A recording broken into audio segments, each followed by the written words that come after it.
Olá a todos, o meu nome é Tiago Correia, este é o podcast de Pandemia em Termos de Saúde e hoje temos como convidado o Eduardo Merino e o tema principal são os princípios biológicos da terapia manual. Fazendo uma breve apresentação do Eduardo, ele é licenciado em Fisioterapia, tem formação em Osteopatia e, dando continuidade à sua formação profissional, fez um mestrado em Psicologia da Dor e um doutoramento que está a decorrer na Universidade de Coimbra em Antropologia Biológica. Pronto, fazendo aqui uma breve apresentação, muito breve mesmo.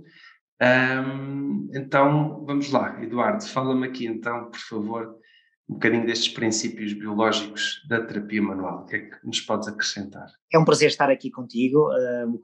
Logo que foi feito o convite, automaticamente, sempre que há a possibilidade de partilharmos entre colegas ou entre aficionados numa determinada temática, eu sempre fazer parte desta tertúlia essencial à evolução das várias profissões na área da saúde, e que se emanciparam agora na fase da pandemia. Quase que houve uma emancipação global entre podcasts, entre outro tipo de iniciativas para todos partilharmos aquilo que nós achamos que acrescenta valor às nossas profissões. Por isso é um prazer estar aqui. Bem, em relação aos princípios biológicos, isto foi uma paixão que me surgiu, a verdade, há mais ou menos, logo após o meu mestrado em Psicologia, que já foi há algum tempo. O meu mestrado em Psicologia foi em 2000, terminou em 2006, se não me engano. Logo a partir dali eu comecei, entretanto eu também me formei logo, eu tirei o meu mestrado em Psicologia e a minha formação em Osteopatia na Escola Osteopática de Madrid ao mesmo tempo. Ou seja, eu praticamente terminei o meu mestrado e o meu CEU em Osteopatia na mesma altura. Ou seja, eu formei-me na Escola Osteopática de Madrid com certificado de Osteopatia em 2006 e tirei o mestrado em Psicologia da Dor em 2006. E logo a partir dali comecei a ter uma série de curiosidades, só para tu perceberes. A minha tese de mestrado da Psicologia da Dor tem a ver com, como é óbvio, uma área de interesse, que é da terapia manual, que é a minha grande paixão, que o tema de mestrado era percepção de dor na disfunção vertebral. E estamos a falar em 2006, não é? Estamos a falar há mais de 14 anos. Ou seja, eu comecei logo a questionar determinados princípios, nomeadamente o princípio da disfunção articular. Até que ponto, e basicamente a minha tese de mestrado foi avaliar até que ponto é que as pessoas percebiam, ou seja, tinham uma noção da sua disfunção vertebral. Nós avaliámos, foi feita uma avaliação no conjunto de pessoas com lombalgia crónica, foi avaliado a mobilidade dessas vértebras e depois foi feito um conjunto de escalas de dor e de eletromiografia de superfície, onde nós fomos ver até que ponto é que havia percepção da alteração mecânica que as pessoas tinham. E o que chegamos à conclusão é que não existia essa percepção. Ou seja, eu comecei logo aqui a ter a noção em que a disfunção mecânica por si só não justificava a dor da pessoa e não justificava a sensação que a pessoa tinha. Estamos a falar em 2006. Mal eu sabia que estava altamente atualizado na altura e que a coisa agora, e que neste momento isso é um dos grandes temas de debate em relação à terapia manual. E estamos a falar em 2006. A partir daí, eu comecei a fazer um conjunto em relação ao meu trabalho, paralelamente, porque eu tenho uma clínica privada, onde tive também de gerir todo um grupo de trabalho, uma clínica que trabalha na área musculoesquelética e de alta competição, e com o meu estudo, e então senti que a área como eu tirei o mestrado em Psicologia, senti que a antropologia, que é o estudo da humanidade, me iria dar algumas respostas em relação ao nosso comportamento, seguindo um bocadinho essa linha de irmos muito mais além do que olharmos simplesmente para o sintoma, ou para a disfunção, ou para o problema mecânico, ou para a postura, ou para a cadeia lesional. Eu senti sempre que havia muito para além e comecei a achar que nós éramos muito mais pequeninos do que aquilo que achávamos. O ser humano sempre achou que era especial, não é?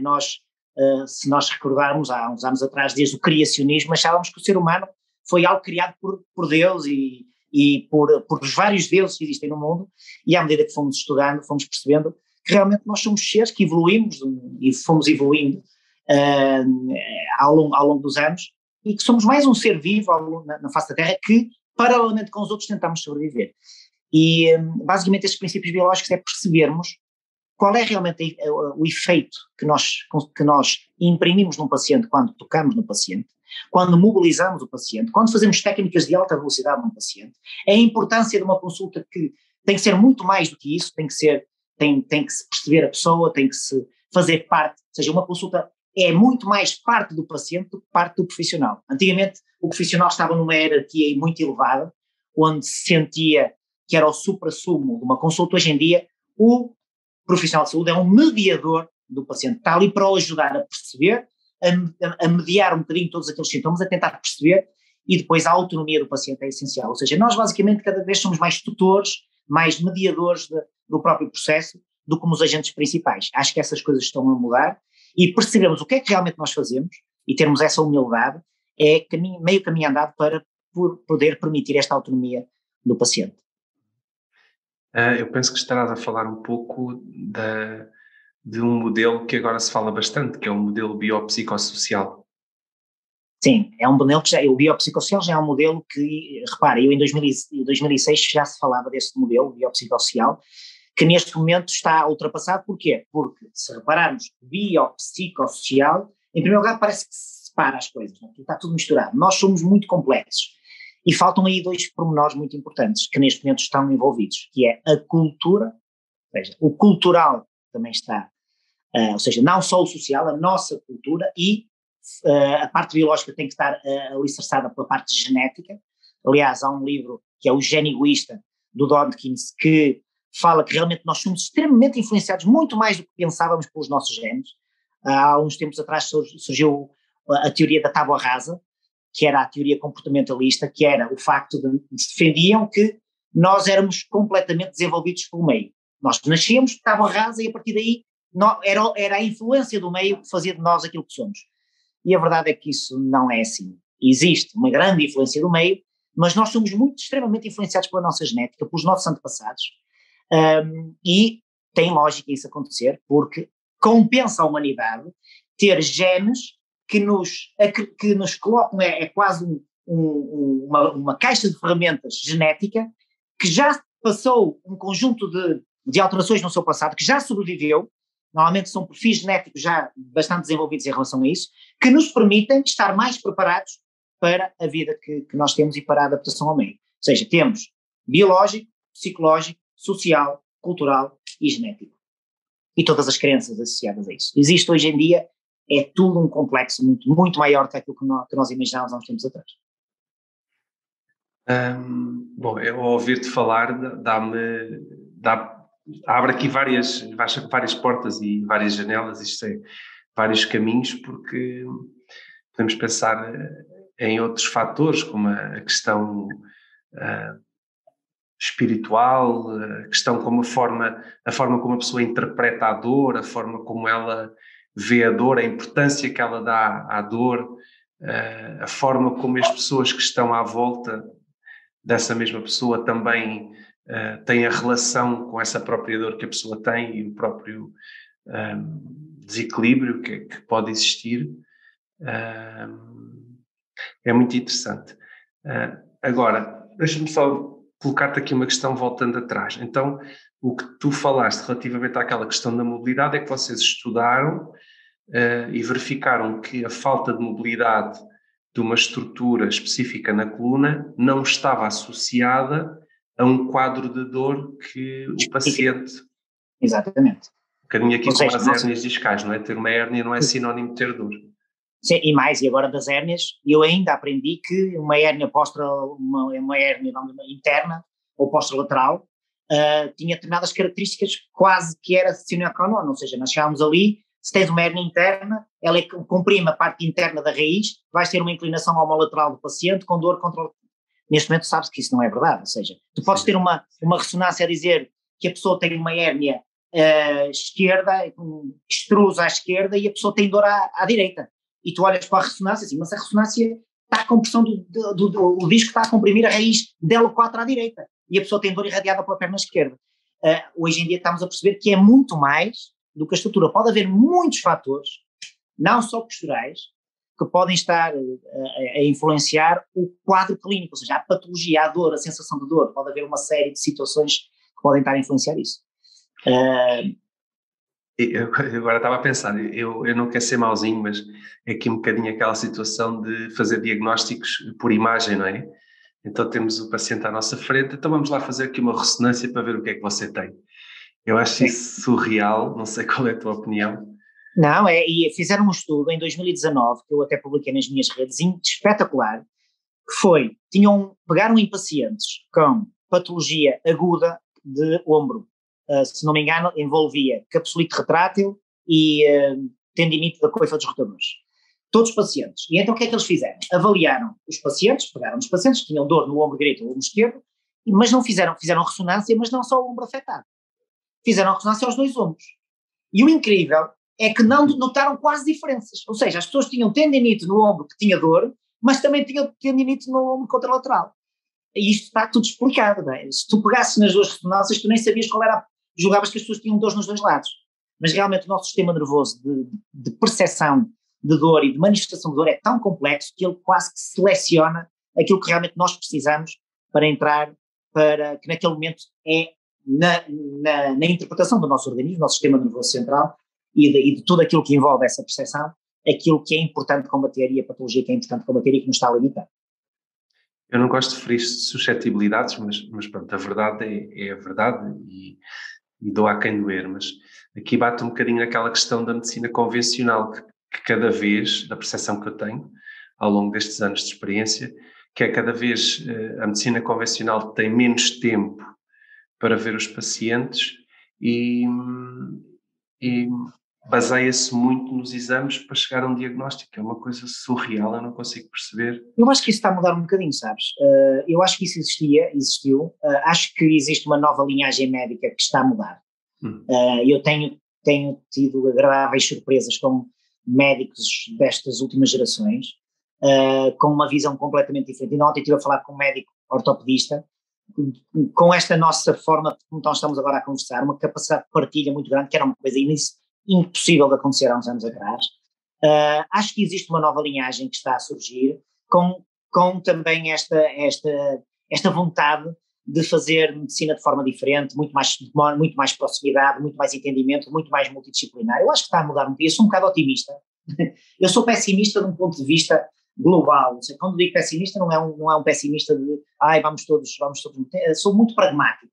Mas sou um positivista quando as coisas dependem de nós para nós sobrevivermos. E quando tens na tua mão as ferramentas para tu solucionares um conjunto de situações que tens, que são adversidades, acho que tenho sempre essa sensação de sentir que as coisas podem correr bem. Eu acho que as coisas estão melhores, mas também se nós conhecermos, estudarmos um bocadinho, se basearmos realmente na ciência para tudo, percebemos que isto é sempre um processo constante. Ou seja, todas as áreas científicas e áreas vão evoluindo, vão tendo estas necessidades de romper alguns tabus, romper alguns paradigmas, e acho que estamos sinceramente no bom caminho. Não pinto assim um cenário tão negro neste momento. Acho que já tivemos bem pior há 10 anos atrás, sinceramente. Eduardo, diz-me uma coisa, o que é que tu achas relativamente à importância da ciência, que cada vez mais falamos de ciência, não é? Para quase tudo damos um exemplo da ciência, e deixamos aqui um bocadinho as questões que às vezes a ciência não mostra, mas que nós sabemos que funcionam. E às vezes o contrário, a ciência mostra que é mais ou menos assim, e a própria ciência é assim, não é? Hoje diz que é branco, amanhã percebe-se que já não é branco, é um cinzento, e a ciência e a evolução é mesmo assim, é começar-se a perceber que uma coisa que hoje era verdade, amanhã não é tanto assim. Mas a tua percepção se de facto a ciência é tão importante, em detrimento muitas vezes da questão clínica? É assim, eu vou-te ser muito sincero, eu sou estás a falar com um fã incondicional da ciência. O mais importante da ciência é exatamente aquilo que tu disseste, é a capacidade, em primeiro lugar, de perceber que tudo aquilo que ela pode defender deve ser questionado, deve ser testado e deve ser mudado se assim entender. O principal, nós fazemos algo sobre um método científico e com o pensamento científico, é colocarmos hipóteses para um problema, irmos testar essas hipóteses e as hipóteses que nós colocarmos poderem estar erradas e termos a possibilidade de escrutínio. É muito perigoso, e tivemos o exemplo agora nesta pandemia, que existiu uma quantidade de situações, bem, não saímos aqui a falarmos nelas. É muito importante percebermos que quando nós estamos a tratar um paciente, tudo aquilo que nós fazemos tem que ser baseado em alguma coisa, mesmo que sabemos que a ciência ainda não provou tudo que existe à face da Terra. Mas o método de trabalharmos tem que ser sempre ter a capacidade de ser avaliado. E quando alguém não consegue, quando estamos a fazer, eu costumo dizer isso aos meus alunos, quando nós não conseguimos explicar o que estamos a fazer, alguma coisa não estamos a fazer bem. Quando nós não conseguimos explicar, é sinal que estamos a criar demasiada emoção no nosso processo. Nós temos que tentar perceber aquilo que estamos a fazer constantemente, perceber que podemos errar, mas é essa avaliação constante sobre os nossos procedimentos que a ciência nos dá. É muito perigoso nós não termos, nós trabalharmos com pessoas e não termos a capacidade de um método que estamos a utilizar, de as ferramentas que estamos a utilizar, não serem possíveis de serem registadas para outras pessoas poderem evoluir esse processo e de serem quantificadas e pelo menos questionadas e faladas sobre elas. Quando tens alguém a falar que baseiam aquilo que estão a fazer porque houve um senhor, que ouviu um senhor chinês que fez umas coisas ou que ouviu alguém, é muito complicado porque não pode ser palpável. Uma coisa é nós sabermos que há coisas que nós ainda não conseguimos explicar. A outra coisa é, quando nós discutimos com alguém, devemos ter bases que sabemos aquilo que estamos a fazer. Isso é ciência, nós temos bases, temos capacidade de escrutinar o que estamos a fazer, de discutir, de saber que podemos estar errados, de poder evoluir, e não existem verdades inacabadas, nem a ciência também diz isso. Agora, há muitas coisas que não correm tão bem quanto isso, mas eu prefiro 1000 vezes estar do lado da ciência que erra do que estar do lado de uma utopia que, quando a coisa abana, como aconteceu agora com uma pandemia, foi a ciência que nos salvou e que nos está a salvar, por exemplo. Muito bem. Na minha percepção, como é óbvio. Eu gosto sempre de fazer, aqui nos podcasts, só fazendo aqui um parênteses, gosto sempre de fazer o advogado do diabo, que é um bocadinho colocar aquelas questões que se calhar, eventualmente as pessoas mais ou menos conhecedoras do tema podem pensar nelas, então mais do que concordar, apesar de que eu acho isso mesmo. Que podemos concordar, mas também podemos pensar aqui um bocadinho, então vamos aqui mudar um bocadinho aqui a forma de ver. E uma das questões interessantes fala-se muito da terapia manual, fala-se muito um bocadinho às vezes as profissões levam essas técnicas para elas, não é isso? Não, a terapia manual é da osteopatia. Não, a terapia manual, antes da osteopatia existir, já a fisioterapia usava, ou as técnicas de mobilidade. Então o que é que tu achas aqui um bocadinho do contexto da terapia manual nas várias profissões de saúde? A terapia manual no global não tem nenhuma tutela. A terapia manual, o que vai distinguir as várias profissões de saúde não tem a ver com o pormenor de uma técnica ou com... A terapia manual é comum a várias técnicas. Se nós associarmos a terapia manual depois a todo o manual de procedimento clínico e de intervenção e de deontologia de uma determinada profissão, isso é o que vai separar as várias profissões. É muito diferente ter um osteopata, muito diferente ter um quiropata, e muito diferente ter um fisioterapeuta, e ter um médico, e ter um enfermeiro. Existem semelhanças em muitos desses procedimentos, mas não é a terapia manual, claramente, sobre o seu princípio, que vai ser tutelada por nenhuma das profissões. A terapia manual, daquilo que eu conheço, está associada tanto à fisioterapia, como à osteopatia, como à quiropraxia. São três profissões que trabalham na área da terapia manual. Estou a falar existem muitas outras, ainda algumas já estão legalizadas, outras ainda não, mas estamos a falar no global. E existem muitas destes procedimentos que são relativamente comuns a algumas profissões, que depois se vão diferenciando, provavelmente a fisioterapia mais ligada depois ao movimento, ao exercício clínico, mais de intervenção da autonomia do paciente em relação às atividades diárias, à funcionalidade de todos os outros sistemas, a osteopatia com uma visão de globalidade de função, técnicas mais com uma abordagem mais interna do próprio organismo, a quiropraxia, técnicas altamente especializadas na coluna vertebral, técnicas altamente potentes, basicamente todas relacionadas com traço de alta velocidade, ou seja, são profissões que têm as suas características, não é? mas que depois, como é normal, ainda por cima há muita gente que já fez, eu tenho um colega que até me deu aulas que tinha as três profissões, era quiropata, era osteopata e era fisioterapeuta. Eu tenho um colega na minha clínica que é fisioterapeuta, osteopata e médico, ou seja, existem apesar de dizermos que depois temos que quase que decidir, é muito difícil tu te separares, tu acumulas sempre os saberes. Eu também teria mostrado em psicologia, não faz nenhum psicólogo, se calhar faz-me ter outra percepção para trabalhar com as pessoas, dado o seu componente emocional. Mas a terapia manual é uma área extremamente valiosa, muito valiosa, com grandes mais-valias, com um grande ganho de tempo. Eu vou colocar alguns termos que são utilizados na área da antropologia, por isso é que também estão a ver, eu fui à antropologia buscar coisas para a minha profissão e para o trabalho que eu faço, tanto no nível da docência como no trabalho com os meus pacientes. É um ganho de tempo, claramente. A terapia manual é extraordinária, tem uma capacidade de ligação com o utente, uma capacidade de gerar uma cascata fisiológica no organismo, e com várias formas de trabalhar, desde a derma ao osso, ao periósteo, ao músculo, ao tendão, à função. É um manual de ferramentas vastíssimo que temos que, agora, o que a ciência nos dá é tentarmos perceber realmente aquilo que é que fazemos. Não é? E aí é que temos que ser claros, até para nós melhorarmos o nosso procedimento. Vou-te fazer aqui uma pergunta, se calhar menos confortável. Força, mas, eu gosto. Eu nos podcasts, algumas vezes dou a minha opinião e a maior parte das vezes coloco só questões, porque às vezes pode-se achar que a minha opinião está relacionada com a pergunta e algumas vezes não está.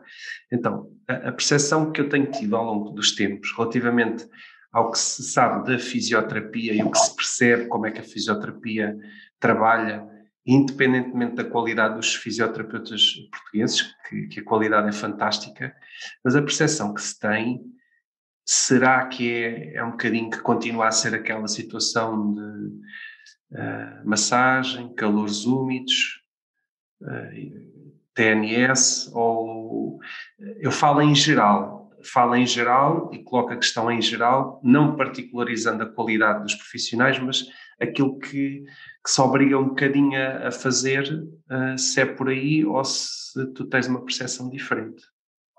Sim, e na ontem tive a conversa com esse ortopedista e com um conjunto de colegas exatamente sobre isso. Eu realmente neste momento tenho uma percepção completamente diferente da fisioterapia em relação a essa vertente. Acho que isso aconteceu, só para tu perceberes, há 20 anos, quando eu me comecei a trabalhar, não havia um gabinete de fisioterapia. Eu fui o primeiro gabinete de fisioterapia que eu me recordo, eu não tinha referências nenhumas. Neste momento existem muitas centenas de fisioterapeutas, para não dizer milhares, por todo o país, a trabalhar de forma autónoma, com o seu próprio modelo de negócio, altamente qualificados no seu trabalho com o paciente, a trabalhar com muita qualidade, especialistas nas várias áreas. Nós temos neste momento, ainda por cima nesta altura de Covid, emancipou-se, temos vários colegas muito bons na área respiratória, cardiorrespiratória, e com currículo até internacional, chamados para congressos internacionais. Temos várias áreas novas na área do exercício, temos fisioterapeutas em todos os clubes de Portugal ao mais alto nível, temos fisioterapeutas a trabalhar na área da terapia manual com muita competência, temos a área invasiva, que é uma nova área da fisioterapia ecoguiada, com a utilização de aparelhos de eletrodiagnóstico para tutelar todas essas técnicas. Temos na saúde da mulher, na parte da neurologia. Bem, hoje em dia a fisioterapia está numa evolução gigantesca, com uma qualidade e com uma dimensão científica muito, muito grande. Eu acho que é provavelmente das profissões que mais evoluiu e que mais vai acrescentar valor. Estamos a falar de acrescentar valor porque a fisioterapia não existia, já existia serviço de saúde há 100 anos atrás. Ela veio acrescentar valor, ligar esses setores e acrescentar autonomia, qualidade de vida às pessoas, principalmente isso. Eu tenho uma opinião altamente positiva e com um grande futuro e muito promissor em relação à fisioterapia na comunidade que nos abrange. E achas que essa evolução encontra-se em prática na grande maioria das clínicas em Portugal, sabendo que tu não conheces todas, mas conhecerás? Eu sou enviesado por aquilo que conheço. Eu conheço clínicas de muita qualidade. Como eu sou do norte do país, eu conheço, a maior parte das clínicas são do norte, onde eu tenho muitos colegas que partilhamos. Após o Covid até temos um grupo de colegas são mais ou menos 12, 13 colegas, todos eles, praticamente somos todos concorrentes, imagina, é só para tu perceberes, nós somos concorrentes, temos clínicas concorrenciais e falamos quase todos os dias de problemas como este que nós estamos a dizer, um nível altíssimo, com investimentos muito, muito ponderados, pessoas em várias áreas. Nesse grupo há pessoas que gostam mais de matemática, mais de outra temática. Acho que esse conjunto de pessoas, existem mais, influenciam outros, e acho que as coisas acho sinceramente está a crescer. Geograficamente não há um equilíbrio ainda, a parte do interior ainda é muito, muito mais difícil, mas, olha, Tiago, há 20 anos não havia ninguém. Neste momento já existem esta quantidade de pessoas, daqui a 10 anos acho que estaremos muito robustos, sinceramente, a esse nível. Eu sou um bocadinho crítico, sabes, porque eu conheço muitas clínicas, de facto conheço, não é alguém de facto que me falou, sim, que alguém falou, pronto, conheço algumas clínicas que fogem completamente a essa evolução, sabes, e clínicas conhecidas e clínicas que atendem dezenas de pessoas por semana, em que o fisioterapeuta tem que estar com 4 pessoas por hora, tal como osteopatas que tratam pessoas em 20, 30 minutos, fazem sempre o mesmo tipo de tratamento. Eu sei que isto é super controverso e eu eventualmente devia de guardar para mim algumas opiniões, mas de facto custa-me um bocadinho, é mais por aí, isto não é uma crítica, é sim de facto alguma tristeza quando se começa a perceber que o negócio está à frente da qualidade no serviço que se presta. Sim, vamos a 2 campos diferentes. Nós primeiro, é essa fisioterapia que tu falas, vamos contextualizar. Estamos a falar de um Serviço Nacional de Saúde que paga pouquíssimo a uma clínica convencionada para tratar 14, 15, 20 sessões um determinado paciente, e que essa clínica tem que pegar nesse dinheiro e tem que pagar a um fisioterapeuta e ao sistema da clínica, ou seja, não é só o fisioterapeuta, toda a logística da clínica.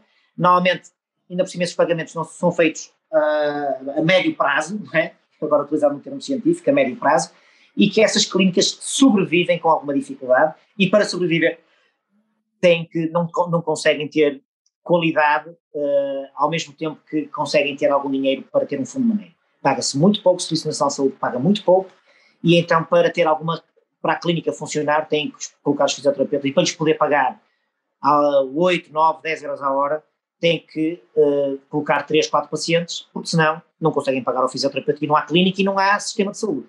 Ou seja, também temos que perceber um bocadinho porquê. O futuro, como é que isso pode mudar? Com uma alteração um bocadinho, eu não sou político, não tenho essa capacidade, mas criando maior versatilidade no Serviço Nacional de Saúde e nos próprios seguros, esse dinheiro poder ser gerido da pessoa. Vou dar um exemplo. Eu sempre achei que um valor que é dado ao paciente de 80 euros, o paciente podia ter esse valor e ir a uma clínica e ser tratado com esse valor, em vez das clínicas estarem todas convencionadas. Porque, por exemplo, eu posso ter uma lombalgia e eu pegar nesse valor e dividir em 3 consultas só. E o resto ser sessões de tutoria de mobilidade, e se calhar a pessoa pode melhorar mais do que fazer 10 sessões com aquele protocolo muito mais conservador. Portanto, são ideias que se calhar estou aqui a ter. Acho que o futuro vai um bocadinho por aí.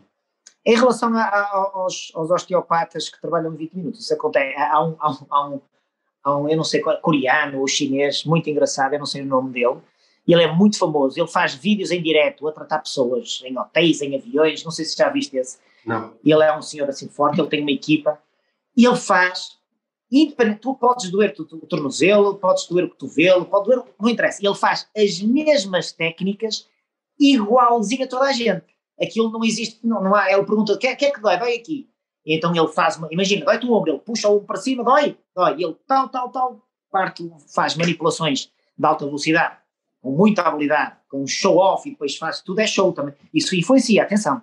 Sim. E é igualzinho, aquilo não demora 20 minutos, amigo, demora 10 minutos o tratamento dele. E depois avalia, a pessoa melhora, claro, depois, como é óbvio, e a terapia manual tem esse efeito de, a curto prazo, de conseguir modular muito bem a dor, e isso também temos de usar a nosso favor, mas depois existe um para além disso, não é chegar ali, dar 4 abanadelas e já está tudo bem. Eu raramente falo de pessoas e de profissionais, falo sim, em geral, daquilo que eu vejo, porque de facto as pessoas também não estão cá para se defender, então eu não vou falar das pessoas em particular. Concordo 100%. Mas pronto, também aqui é um bocadinho como a classe política, não é? Eles estão sob o escrutínio, eles também têm que estar preparados para que as pessoas tenham uma opinião, seja ela correta ou não, relativamente a elas. Tal como eu dou a cara e se alguém tem uma opinião daquilo que eu faço menos congruente com aquilo que eu acho, podemos conversar, não há problema. Quando particularizamos, às vezes é que é um bocadinho menos fácil, especialmente quando as pessoas não estão presentes para se defenderem.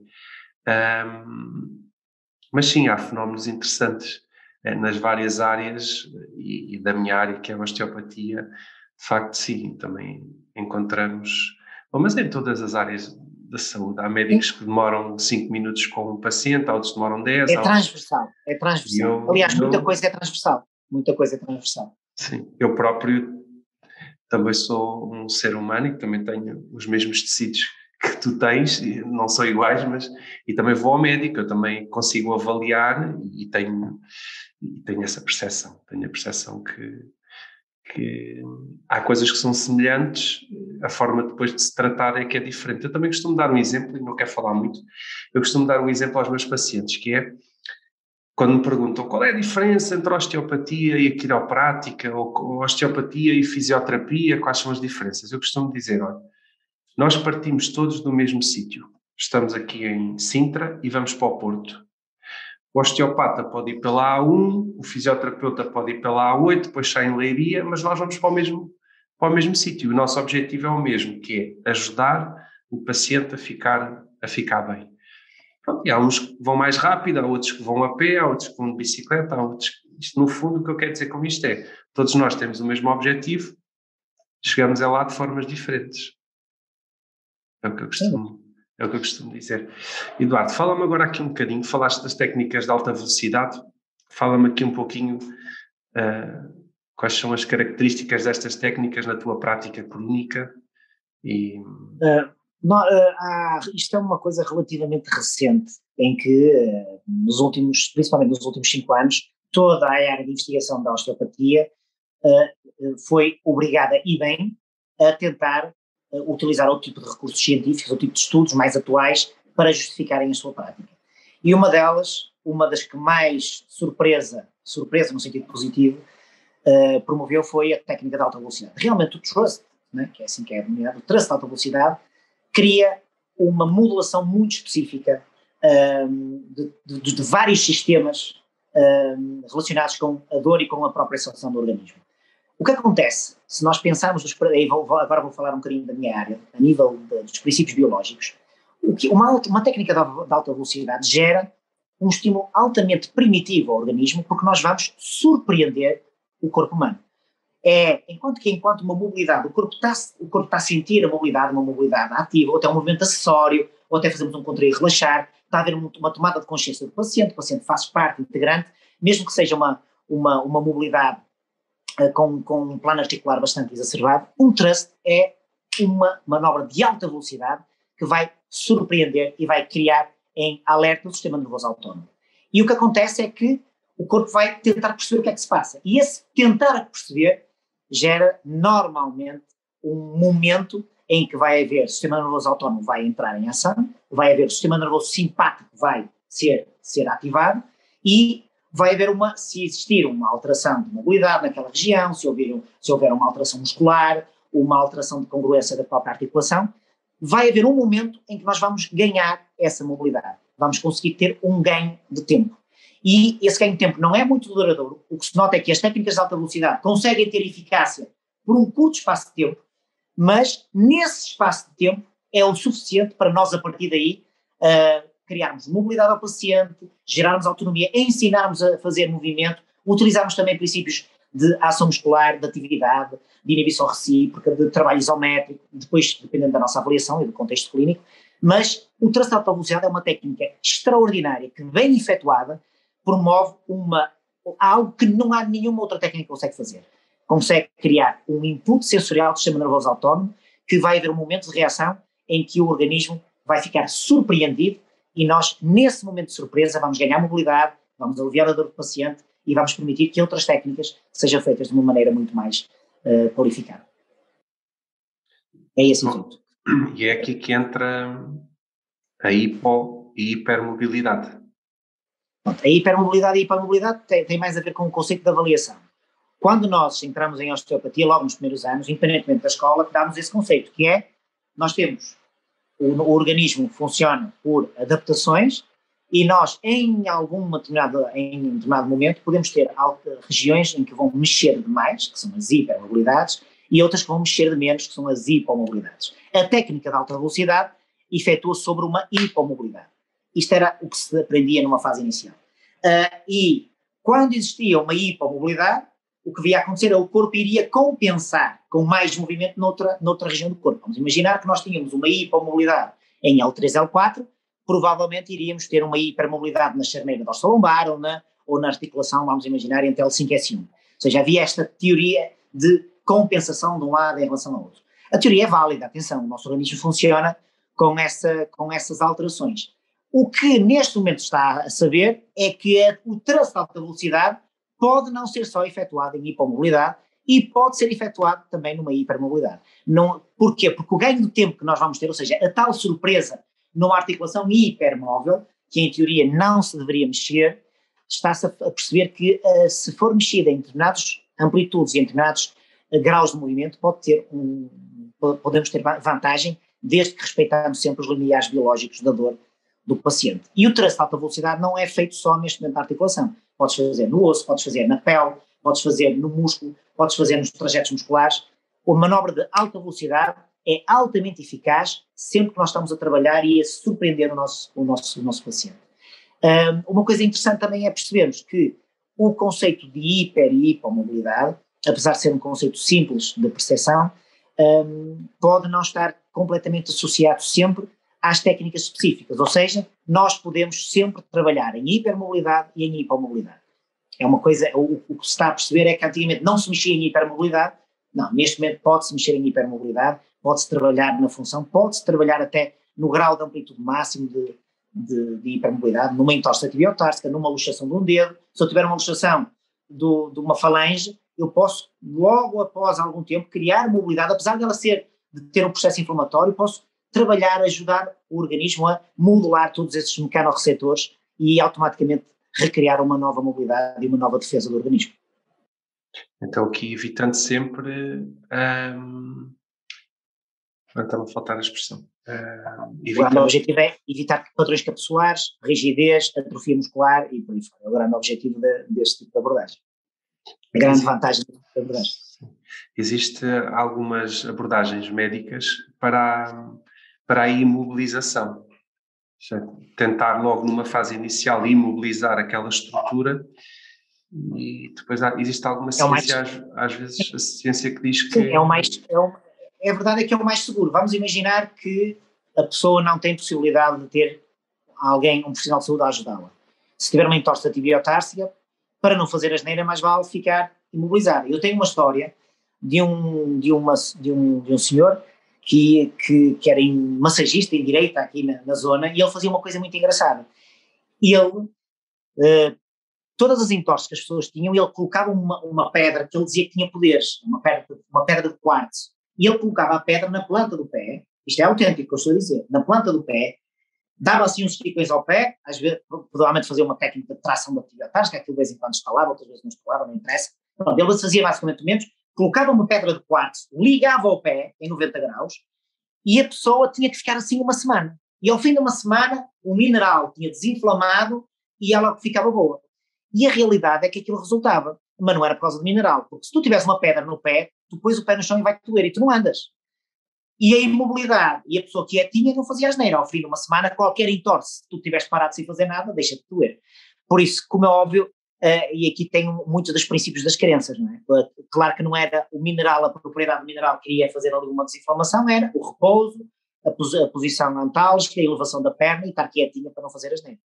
Por isso, às vezes, a imobilidade pode funcionar. Agora, se estivermos num departamento médico com a possibilidade de termos gente a ajudar-nos, às vezes podemos relativamente precocemente começar a trabalhar uma estrutura com uma lesão, como uma entorse tibiotársica, como uma luxação do ombro, como por aí fora. É extremamente importante sempre os princípios biológicos de recuperação, mas é verdade que se pode trabalhar muito precocemente qualquer patologia. Muito bem, então nós baseamos a nossa avaliação não só na observação, mas também na capacidade manual, não é? Aqueles abordagens que se falam muito dos testes manuais, dos testes osteopáticos, então os testes manuais. E eu gostava que me desse a tua opinião relativamente à fiabilidade dos testes, à sua real capacidade prática para chegarmos a um diagnóstico mais conclusivo. Se os testes, se forem associados a um diagnóstico completo, podem fazer sentido. Unicamente nós avaliarmos uma alteração, fazer um teste de Gillette, vamos imaginar, e para avaliar a posição do ilíaco em relação ao sacro, não faz sentido neste momento, porque a fiabilidade única do teste simples, neste momento é muito questionável. Já foram feitos vários estudos e realmente percebemos que não é fiável unicamente utilizando um teste desses. Ou seja, todos os testes manuais. Eu tenho um artigo do ano passado que pegaram em osteopatas profissionais, toda a gente experimentado com mais de 5 anos de trabalho, a palpar transversa de L3, que é uma coisa que nós achamos que é a coisa mais simples do mundo. A palpar em L3 e realmente uns não palpavam L4, outros entre L3 e L4 e toda a gente não, estamos em L3. Mas isso é muito simples. Eu por acaso trabalho com ecografia. Quando se começa a trabalhar com ecografia percebemos como nós estamos enganados. Existem vários testes, há um que é na longa porção do bíceps, na goteira, e tu estás na goteira, colocas a mão na goteira e dizes, não, eu estou na longa porção do bíceps, e eu meto o ecógrafo e tu não estás. E tu não estás a mexer o bíceps, estás ali nas fibras anteriores do deltoide, é muito difícil sermos muito rigorosos. As pessoas não têm noção, porque a pele desliza, nós até achamos uma estrutura dura, na nossa cabeça temos um problema que somos enviesados pelos livros anatómicos que demos, que muitas vezes não são reais. A anatomia real é diferente dos livros, e então nós na nossa cabeça juntamos aquilo que nós aprendemos no livro e aquilo que achamos que tivemos durante muitos anos e achamos que estamos corretos e não estamos. Por isso a fiabilidade manual deve ser sempre contextualizada com um exame clínico, uma grande capacidade de observação do paciente, um questionário muito bem elaborado, a imagiologia associada, aí sim é um diagnóstico completo. Leva aqui um bocadinho isto, às vezes a avaliação em profissionais menos treinados baseia-se mais na convicção do que propriamente às vezes Exatamente. No que nós temos à nossa frente. Muito bem, essa frase está tudo dito. As pessoas estão tão convictas que baseiam-se na sua convicção e não realmente naquilo que está ali. Isso é um problema, por isso é que a ciência nos ensina, sabes? A ciência ensina-nos sempre a duvidar. Há uma frase que eu tenho em frente do meu consultório quando sai da sala, que é a ignorância afirma e nega, e a ciência duvida e evolui. É essa dúvida constante, será que eu estou a fazer bem? Por isso é que é importante a tecnologia associar, para nos ajudar, é muito importante. A ecografia é uma área que eu estou agora a começar a estudar, ajudou-me muito a perceber realmente esta grande diferença daquilo que eu achava que estava dentro do corpo e aquilo que realmente está lá dentro. E não é mau, é perfeitamente normal. Porque uma das coisas que é muito importante nós percebemos, quem trabalha com terapia manual, é que a especificidade que nós achávamos que tínhamos, nós não temos. Ponto. Ninguém tem. Ou seja, quando estás a fazer uma manipulação em L3, L4, a probabilidade de não estares em L3, L4 ou grande parte da tua tensão mecânica não estar em L3, L4 é grande. E mais bonito que isso, não é importante ser específico, não é importante ser específico num ponto de vista da especificidade, é importante ser específico na biomecânica, ou seja, na tua alavanca, na maneira como estás a trabalhar, no ponto de ação, porque quando tu estás a fazer uma manipulação, vão haver no mínimo 5 vias de ação de ininição da dor. 5, temos a mecânica, temos a sensorial, temos o sistema nervoso autónomo, temos a periférica, temos a do tendão. Ou seja, temos uma série de vias aferentes, uma que vai por cima, outra vai por baixo, outra é intracapsular, outra é articular. Temos muitos sensores que só o facto de torcermos e darmos, temos a emocional, porque está provado que só o facto da pessoa sentir o track da manipulação, por si só, isso já gera um efeito placebo. Porque são muitas coisas. E nós não conseguimos separá-las. Nós temos que pegar nisto tudo, perceber o que é que a ciência nos diz e fazer parte integrante da nossa abordagem. Saber que as técnicas, a especificidade e o estar bem posicionado, fazer sentido o movimento ser adaptado à realidade da pessoa. Não faz sentido colocar pessoas a fazer hiperextensão do braço, pessoas que não têm mobilidade a esse nível, fazer alongamentos malucos, pessoas que nem os utilizam, adaptar a técnica à função. Se a pessoa for uma empregada fabril, trabalhar assim, fazemos as técnicas adaptadas à sua realidade. Se for um jogador de futebol, se for um atleta de trail running, quanto mais adaptado à realidade da pessoa, mais ela se vai sentir incorporada em tudo aquilo que nós fazemos. Eu acho super interessante a questão relacionada com a experiência e aquilo que o profissional pode passar de forma indireta para o paciente, mesmo que esteja a fazer errado, ou então um profissional que tem pouca capacidade de comunicação, pouca presença e depois está a fazer tudo bem, mas não consegue passar a confiança para o paciente. Então isto é tão interessante ao ponto de que, muitas vezes, eu costumo dar esse exemplo que é, eu posso fazer a melhor técnica do mundo e esta técnica, ou um conjunto de técnicas, é a melhor para si. Mas se não acreditar ao seu próprio, possa ter falta de confiança, porque acho que se calhar não é aquela técnica, isso tudo passa para o paciente. Então acho que este tema também é pouco abordado. Não sei o que é que tu achas. Não há nada, eu nem tiro uma vírgula daquilo que tu disseste. Eu tenho uma frase que é mais ou menos o que tu disseste, que é: se não te sentires bem, não mexas, se não te sentires confiante, não toques. Eu tenho isso escrito até numa parte da minha seventa, que é exatamente o que tu disseste. E a comunicação é algo que os profissionais de saúde têm muita dificuldade, porque não estudamos para isso. Há gente que é comunicador nato, que já nasce com alguma, mas é muito raro isso acontecer, que já por si só, inatamente, voltamos aos genes, à parte genética pode ser influenciada, como há pessoas que, como o Messi e o Ronaldo, nasceram com uma predisposição para jogar futebol, como a própria técnica manipulativa. A manipulação, também existe muita crítica em relação à manipulação, porque há muita gente que não consegue fazer aquilo. Vou dar-te um exemplo: uma manipulação cervical, uma manipulação da primeira costela, uma manipulação de C7D1, uma manipulação de sacro, uma manipulação de astragal, uma manipulação do próprio, são manipulações extremamente, uma coisa é puxar um pé ou fazer uma dog, outra coisa é chegarmos a uma primeira costela e a coisa parecer fácil. É muito difícil ser bom manipulador, muito difícil, por isso é que quando eu não consigo, a primeira coisa que faço é criticar. Grande parte, eu não tenho dúvidas nenhumas, das críticas em relação às técnicas manipulativas são de pessoas que tentaram e os outros tiveram sucesso e as pessoas não conseguiam ter sucesso com aquilo. Não se sentiam bem no movimento, porque a manipulação é uma dança, é um fluido, e tu és osteopata, por isso entendes perfeitamente o que eu te estou a dizer. E realmente é difícil. Por isso, se nós não nos sentirmos bem daquilo, mais vale não fazer. O mundo não acaba, existem outras maneiras de trabalhar. Agora, também não podemos dizer que aquilo não é eficaz, porque é altamente eficaz.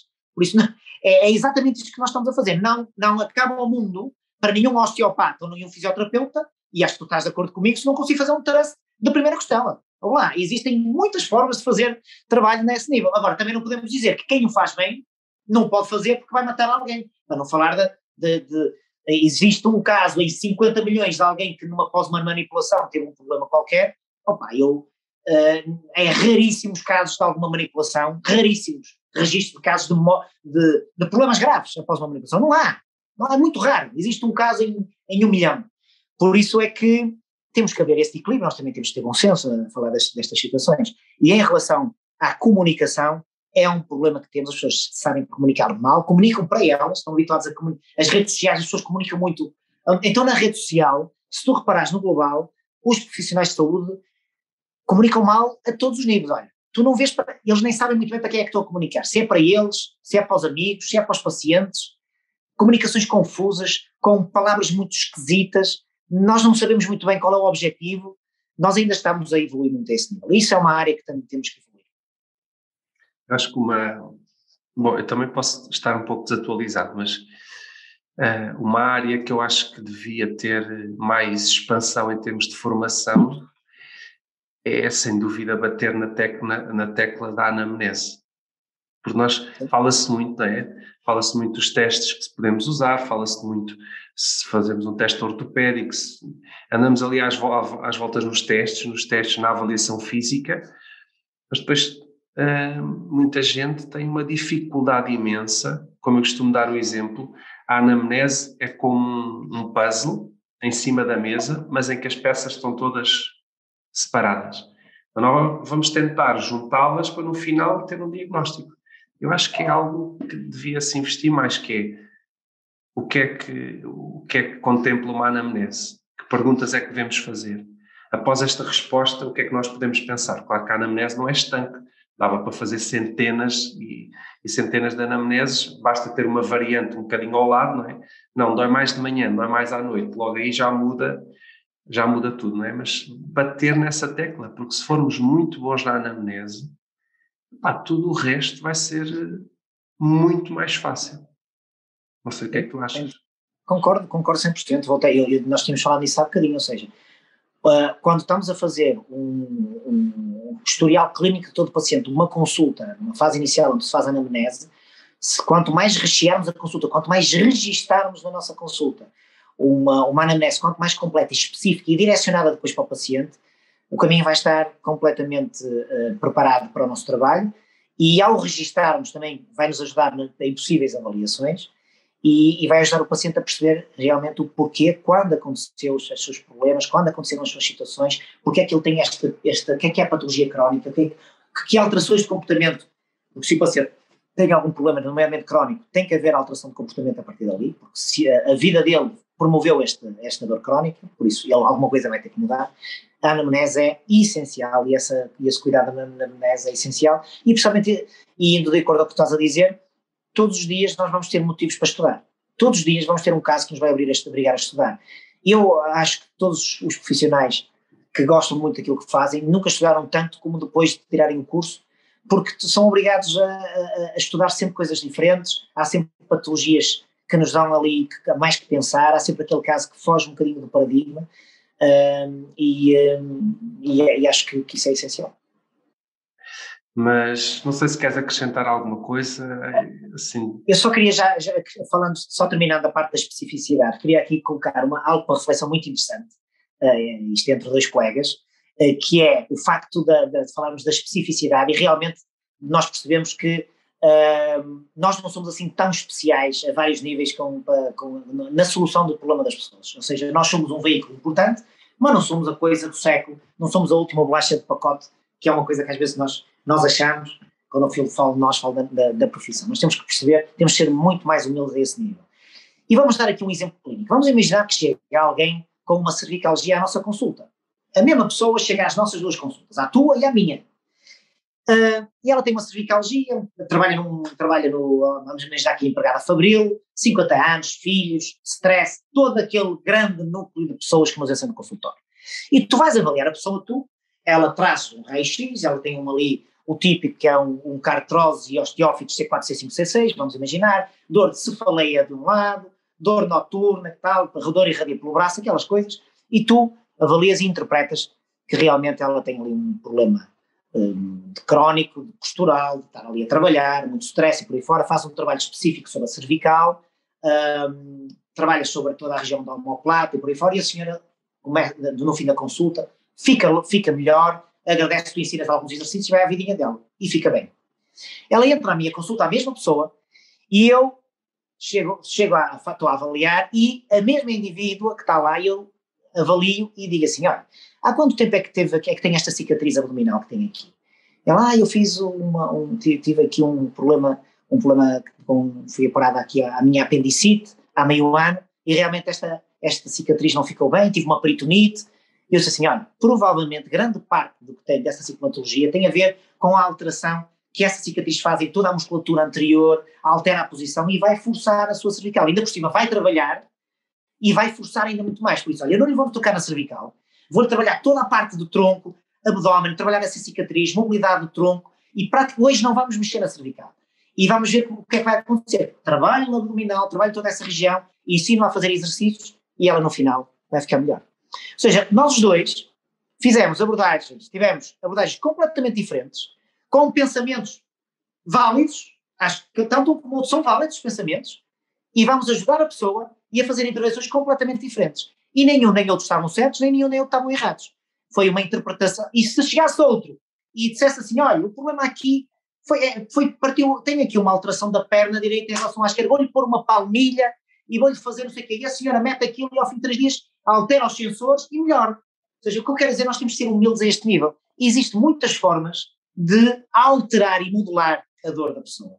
A nossa técnica específica vai ser importante na nossa interpretação, quanto mais fizer sentido, mas temos que perceber que outra abordagem diferente pode realmente na mesma resolver o problema da pessoa. Era só esta reflexão que eu deixava no ar. É um bocadinho aquele exemplo de vamos fazer uma viagem de Lisboa para o Porto e pronto, e vamos caminhos diferentes. Vamos por caminhos diferentes. Muito bem. Eduardo, gostei muito de estar aqui à conversa contigo. Muito obrigado, eu gostei muito mesmo. Foi uma ótima maneira de nos conhecermos. Exatamente, é verdade. Gostei muito, acho que tivemos aqui alguns pontos interessantes que acrescentámos alguma coisa, independentemente também do feedback que possamos ter, só o facto de podermos estar à conversa e poder falar sem complexos sobre temas às vezes menos fáceis, já é fantástico. Acho que se tornou fácil. Quando é assim, torna-se fácil. E só contextualizando, nós não nos conhecíamos, foi a primeira vez que falámos, e logo desta forma só demonstra que realmente quando as pessoas querem partilhar informação deste tipo de maneira, e na minha opinião, esta é a forma que eu gosto de estar na nossa profissão, independentemente, quando eu digo nossa profissão, na área da saúde, e até em todas as áreas, porque é nesta multicapacidade que vamos ter de partilhar conhecimento é que faz fazermos cada vez melhores pessoas e podemos ajudar também cada vez mais a sociedade que tanto precisa de nós. Concordo. Muito bem, Eduardo. Vamos Obrigado, então aqui despedir. Agradecer a todos por estarem connosco e aguardem por mais um podcast nos próximos tempos. Tudo a correr bem. Um abraço.